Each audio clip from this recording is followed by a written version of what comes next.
अगर मैं आपसे कहूं कि आपकी पूरी जिंदगी अगले 60 सेकंड में बदल सकती है, तो क्या आप मुझ पर यकीन करेंगे? नहीं ना? लेकिन ये सच है और मैं आपको दिखाने वाला हूं कैसे। देखिए, मैं नेपोलियन हिल हूं और पिछले 20 सालों में मैंने दुनिया के सबसे अमीर और सफल लोगों का अध्ययन किया है। Andrew Carnegie, Henry Ford, Thomas Edison जैसे लोग। और मुझे एक ऐसा रहस्य मिला है जो इन सभी में कॉमन था। एक ऐसी तकनीक जो इतनी पावरफुल है कि अगर आप इसे सिर्फ 1 मिनट रोज करते हैं तो आपका अवचेतन मन पूरी तरह से रिप्रोग्राम हो जाएगा। आप सोच रहे होंगे कि ये कैसे संभव है। तो चलिए मैं आपको बताता हूँ वो सटीक फॉर्मूला जो मैं अपनी आने वाली किताब में लिख रहा हूँ, लेकिन जिसे बहुत कम लोग सही तरीके से समझ पाएंगे। आज के अगले कुछ मिनटों में मैं आपको वो सटीक 60 सेकंड की प्रैक्टिस बताने वाला हूँ जिसने हजारों लोगों की जिंदगी बदल दी है।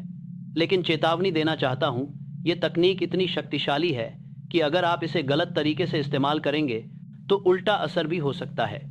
तो वीडियो को शुरू से अंत तक देखिए क्योंकि हर एक शब्द मायने रखता है। और हाँ, अगर आप चाहते हैं कि आपकी ज़िंदगी सच में बदले तो इस वीडियो को लाइक कर दीजिए और कमेंट में लिख दीजिए कि आप इस तकनीक को कब से शुरू करेंगे। तो सबसे पहले समझते हैं कि आखिर ये 60 सेकंड का फॉर्मूला काम क्यों करता है। देखिए, मैंने जब एंड्रयू कार्नेगी से पहली बार मिला था सन 1908 में, उन्होंने मुझे एक बात बताई थी जो मेरी पूरी ज़िंदगी बदल गई। मैं उस समय एक पत्रकार था और उन्होंने मुझे चुनौती दी कि मैं दुनिया के सफल लोगों का अध्ययन करूं और उनकी सफलता का फॉर्मूला खोजूं। उन्होंने कहा था कि नेपोलियन, अमीर और गरीब लोगों में सिर्फ एक फ़र्क होता है। अमीर लोग अपने अवचेतन मन को नियंत्रित करना जानते हैं और गरीब लोग नहीं जानते। अब आप सोच रहे होंगे कि ये अवचेतन मन क्या चीज़ है। तो मैं आपको बताता हूँ। आपका चेतन मन वो है जो अभी इस वीडियो को देख रहा है, सोच रहा है, विश्लेषण कर रहा है। लेकिन आपका अवचेतन मन वो है जो पृष्ठभूमि में चल रहा है 24 घंटे बिना रुके। ये वो हिस्सा है जो आपकी आदतें बनाता है, आपके निर्णय लेता है और सबसे महत्वपूर्ण, ये वो हिस्सा है जो आपकी वास्तविकता बनाता है। मैंने अपनी शोध में पाया कि सफल लोग अपने अवचेतन मन में एक स्पष्ट तस्वीर बनाते हैं अपनी इच्छित वास्तविकता की, और फिर उनका अवचेतन मन स्वचालित रूप से उन्हें उस दिशा में ले जाता है। ये कोई जादू नहीं है, ये शुद्ध विज्ञान है। आपका अवचेतन मन इतना शक्तिशाली है कि अगर आप इसे सही दिशा दे दें तो ये आपके लिए रास्ते खोल देगा जिनके बारे में आपने सोचा भी नहीं होगा। मैं आपको एक उदाहरण देता हूँ। जब मैंने थॉमस एडिसन से मुलाकात की तो उन्होंने मुझे बताया कि वो हर रात सोने से पहले एक काम ज़रूर करते थे। वो अपने मन में उस समस्या को लेकर सोते थे जिसका समाधान उन्हें ढूंढना था, और कई बार सुबह उठते ही उन्हें समाधान मिल जाता था क्योंकि उनका अवचेतन मन रात भर उस पर काम कर रहा था। ये है अवचेतन मन की ताकत। अब बात आती है कि इस शक्ति को कैसे अनलॉक करें, और यहीं पर आता है मेरा 60 सेकंड का फॉर्मूला। लेकिन इससे पहले कि मैं आपको ये फॉर्मूला बताऊं, आपको एक चीज़ समझनी होगी। बहुत सारे लोग मैनिफेस्टेशन के बारे में बात करते हैं, आकर्षण के नियम के बारे में बात करते हैं, लेकिन वो सबसे महत्वपूर्ण कदम को मिस कर देते हैं। वो कदम है उद्देश्य की स्पष्टता। मतलब आपको बिल्कुल साफ होना होगा कि आप क्या चाहते हैं। आप ये नहीं कह सकते कि मुझे पैसा चाहिए। आपको बिल्कुल सटीक बताना होगा कि कितना पैसा चाहिए, कब तक चाहिए, और आप उसके बदले में क्या देने को तैयार हैं। ये बहुत ज़रूरी है। मैंने हज़ारों लोगों को असफल होते देखा है सिर्फ इसलिए क्योंकि उनका उद्देश्य स्पष्ट नहीं था। मैं आपको अपना उदाहरण देता हूँ। जब मैंने अपनी किताब लिखने का फैसला किया तो मैंने सिर्फ ये नहीं सोचा कि मुझे एक किताब लिखनी है। मैंने सोचा कि मुझे 20 साल में 500 से ज़्यादा सफल लोगों का साक्षात्कार लेना है, उनकी सफलता के रहस्यों को समझना है, और फिर एक ऐसी किताब लिखनी है जो लाखों लोगों की ज़िंदगी बदल दे। ये था मेरा स्पष्ट उद्देश्य और मैं अभी इस पर काम कर रहा हूँ।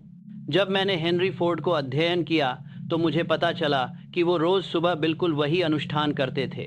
वो अपनी आंखें बंद करके बिल्कुल सटीक रूप से कल्पना करते थे कि वो क्या हासिल करना चाहते हैं, लेकिन सिर्फ कल्पना नहीं करते थे, वो उसे महसूस भी करते थे। उन्हें लगता था कि वो पहले से ही वहाँ पहुँच चुके हैं, और यही रहस्य है। अगर आप अभी तक वीडियो को लाइक नहीं किया है तो अभी कर दीजिए, क्योंकि अब मैं आपको वो बताने जा रहा हूँ जिसके लिए आप यहाँ आए हैं। तो अब मैं आपको बताता हूँ वो सटीक 60 सेकंड की प्रैक्टिस। ये इतना सरल है कि आप सोचेंगे कि इतनी सरल चीज़ कैसे काम कर सकती है।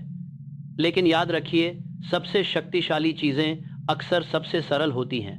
पहला चरण है कि आपको एक शांत जगह ढूंढनी है जहां आप 1 मिनट के लिए बिना किसी रुकावट के रह सकें। ये बाथरूम हो सकता है, ये आपकी कार हो सकती है, कहीं भी। बस 1 मिनट की बात है। सुबह उठते ही या रात को सोने से पहले, जब आपका मन शांत हो। अब आप अपनी आंखें बंद कर लीजिए और 3 गहरी सांसें लीजिए। पहली सांस में आप अपने अंदर की सारी नकारात्मकता को बाहर निकाल दीजिए। दूसरी गलती है कि वो स्पष्ट नहीं होते। वो कहते हैं कि मुझे खुशी चाहिए, मुझे सफलता चाहिए, लेकिन ये काफ़ी नहीं है। आपको बिल्कुल सटीक बताना होगा कि आप क्या चाहते हैं। तीसरी गलती है कि वो सिर्फ कल्पना करते हैं, महसूस नहीं करते। याद रखिए, भावना बहुत महत्वपूर्ण है। आपको वो भावना महसूस करनी होगी जो आपको तब होगी जब आप अपना लक्ष्य हासिल कर लेंगे। चौथी गलती है कि वो कार्रवाई नहीं करते। वो सोचते हैं कि बस कल्पना कर ली, बाकी सब अपने आप हो जाएगा। नहीं, आपको कार्रवाई करनी होगी, लेकिन सही कार्रवाई आपको अपने आप समझ में आने लगेगी जब आप ये तकनीक नियमित रूप से करेंगे। और पांचवी गलती है कि वो नकारात्मक लोगों के साथ समय बिताते हैं, जो लोग उन्हें नीचे खींचते हैं, जो उनके सपनों का मजाक उड़ाते हैं। अगर आप सच में अपनी ज़िंदगी बदलना चाहते हैं तो आपको अपने आसपास सकारात्मक लोगों को रखना होगा। मैं आपको एक कहानी बताता हूँ। जब मैंने थॉमस एडिसन से मुलाकात की तो उन्होंने मुझे बताया कि उन्होंने बल्ब बनाने में 10,000 बार असफलता का सामना किया, 10,000 बार। लेकिन उन्होंने कभी हार नहीं मानी, क्योंकि उनके मन में एक स्पष्ट तस्वीर थी। वो जानते थे कि वो क्या बनाना चाहते हैं और उनका अवचेतन मन उन्हें लगातार प्रेरित करता रहा। जब मैंने उनसे पूछा कि आपने कैसे इतनी असफलताओं के बाद भी हार नहीं मानी, तो उन्होंने कहा, नेपोलियन, मैंने कभी असफलता का सामना नहीं किया। मैंने सिर्फ 10,000 तरीके खोजे जो काम नहीं करते। ये था उनका नज़रिया, और यही नज़रिया उन्हें सफलता तक ले गया। अब मैं आपको बताता हूं कि इस 60 सेकंड की तकनीक को और भी शक्तिशाली कैसे बनाएं। आप इसमें कृतज्ञता को जोड़ सकते हैं। जब आप अपनी कल्पना कर रहे हों तो उन चीज़ों के लिए भी धन्यवाद कीजिए जो आपके पास पहले से हैं, क्योंकि कृतज्ञता और भी ज़्यादा सकारात्मकता लाती है। आप इसमें प्रार्थना को भी जोड़ सकते हैं। अगर आप धार्मिक हैं तो अपने ईश्वर से प्रार्थना कीजिए कि वो आपकी मदद करें, क्योंकि विश्वास बहुत शक्तिशाली है, चाहे वो किसी भी रूप में हो। आप इसमें संगीत को भी जोड़ सकते हैं। कोई ऐसा संगीत जो आपको प्रेरित करता है, जो आपको उस भावना में ले जाता है जो आप महसूस करना चाहते हैं। संगीत बहुत शक्तिशाली होता है अवचेतन मन को प्रभावित करने के लिए। मैं आपको एक और व्यक्तिगत कहानी बताता हूँ। जब मैं अपनी किताब की रिसर्च कर रहा था तो बीच में एक समय ऐसा आया जब मुझे लगा कि मैं नहीं कर पाऊंगा। मैं कई साल से काम कर रहा था, सैकड़ों लोगों से मिल चुका था, लेकिन अभी बहुत काम बाकी था। उस समय मैंने खुद पर यह 60 सेकंड की तकनीक इस्तेमाल की। मैंने हर दिन कल्पना की कि मेरी किताब पूरी हो चुकी है, लाखों लोग उसे पढ़ रहे हैं और उनकी ज़िंदगी बदल रही है। और मैंने वो भावना महसूस की जो मुझे तब होगी जब ये सब सच होगा। और क्या आप जानते हैं क्या हुआ? धीरे धीरे काम आसान होता गया, विचार आने लगे, नए लोग मिलने लगे जो मेरी मदद कर सकते थे, और मैं अपने लक्ष्य की तरफ बढ़ता गया। जल्द ही मेरी किताब पूरी होगी और ये दुनिया को बदल देगी। अब मैं आपको कुछ वैज्ञानिक तथ्य बताता हूं जो इस तकनीक को समझाते हैं। आधुनिक विज्ञान ने पाया है कि हमारा दिमाग नकली और असली अनुभवों में फर्क नहीं कर पाता। जब आप कुछ कल्पना करते हैं तो आपके दिमाग में वही न्यूरॉन्स सक्रिय होते हैं जो तब सक्रिय होते हैं जब आप वास्तव में वो अनुभव करते हैं। इसीलिए खिलाड़ी मानसिक अभ्यास करते हैं। वो अपने मन में अपनी जीत की कल्पना करते हैं और उनका दिमाग वैसा ही व्यवहार करता है जैसे वो वाकई जीत रहे हों, और ये उन्हें असली खेल में बेहतर बनाता है।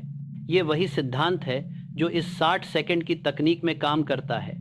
जब आप बार बार अपने लक्ष्य की कल्पना करते हैं और उसे महसूस करते हैं तो आपका दिमाग नए न्यूरल पाथवेज बनाता है, और फिर आपके विचार, आपकी आदतें, आपके निर्णय सब उस दिशा में जाने लगते हैं। एक और वैज्ञानिक तथ्य है रेटिकुलर एक्टिवेटिंग सिस्टम का। ये आपके दिमाग का वो हिस्सा है जो तय करता है कि कौन सी जानकारी महत्वपूर्ण है और कौन सी नहीं। जब आप अपने अवचेतन मन को बार बार एक ही संदेश देते हैं तो आपका रेटिकुलर एक्टिवेटिंग सिस्टम उससे जुड़ी चीज़ों को पहचानना शुरू कर देता है। उदाहरण के लिए, अगर आप एक नई कार खरीदने की सोच रहे हैं तो अचानक आपको सड़क पर वही कार हर जगह दिखने लगती है। ऐसा नहीं कि अचानक उस कार की संख्या बढ़ गई है, बस आपका दिमाग अब उसे पहचानने लगा है। ये वही चीज़ आपके लक्ष्यों के साथ होती है।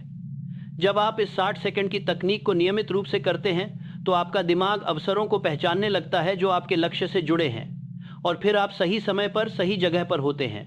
अगर आपको ये जानकारी उपयोगी लग रही है तो प्लीज़ लाइक बटन को दबा दीजिए और कमेंट में बताइए कि आपका सबसे बड़ा लक्ष्य क्या है। अब मैं आपको बताता हूं कि ये तकनीक किन लोगों के लिए सबसे ज़्यादा काम करती है। पहला, जो लोग खुले दिमाग के हैं, जो नई चीज़ें सीखने को तैयार हैं। अगर आप पहले से ही सोच चुके हैं कि ये काम नहीं करेगा तो शायद नहीं करेगा, क्योंकि आपका विश्वास ही आपकी वास्तविकता बनाता है। दूसरा, जो लोग धैर्यवान हैं, जो समझते हैं कि बदलाव रातों रात नहीं होता, जो तैयार हैं लगातार प्रयास करने के लिए। तीसरा, जो लोग कार्रवाई करने को तैयार हैं,